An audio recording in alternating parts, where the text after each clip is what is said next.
The sea had pulled back 500 meters. Fishermen and other tourists were watching in awe.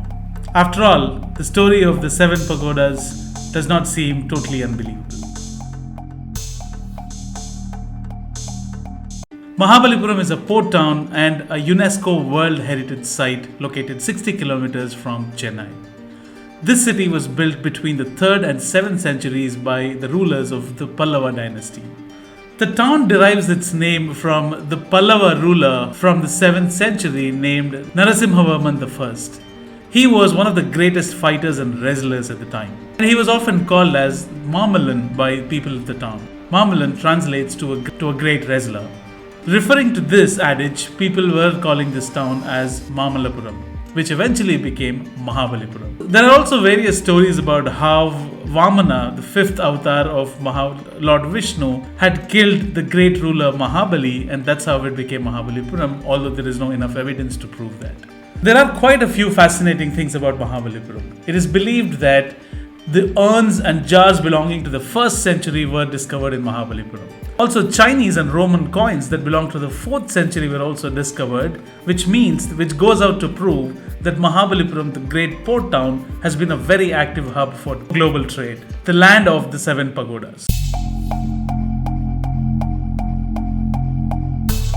There is a common belief that Mahabalipuram has been the land of 7 pagodas, which means 7 temples being housed on the shore of Mahabalipuram. However, it's strange that there is only one temple called as the Shore Temple, which overlooks the coast. Well, the myth states that god Indra was so jealous of this city that he sank the whole city in a great storm, leaving only one temple called the Shore Temple above the sea level. There is no enough evidences to prove that this really happened. On various occasions, traders, fishermen, and mariners have documented that they were able to see 7 temple tops from right across this when they were sailing. While there is no enough evidence to this, and people were believing whatever they wanted to until tsunami hit the port town in 2004. This tsunami was quite intense and it did considerable damage, but strange that the shore temples survived the strong tsunami waves. The sea had gone back 500 meters because of the tsunami. Fishermen and tourists have reported that when the sea went back, they were able to see a long row of large rocks which were submerged below the sea that began to resurface, revealing that these could be the temple ruins from the other 6 missing temples. However, in no time, these remains were submerged under the sea once again. Post-tsunami in 2005, Archaeological Survey of India along with Indian Navy had done a lot of surveys and expeditions to uncover the truth and to see if the remains actually belong to the 6 temples or the 6 pagodas.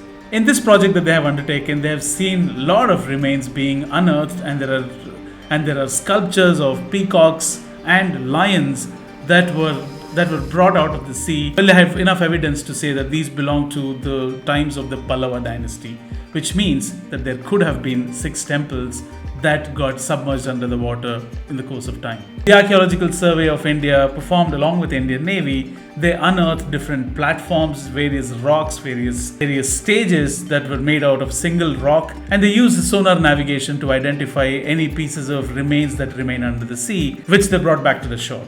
After all, the theory of Mahabalipuram being the land of 7 pagodas does not seem totally unbelievable anymore.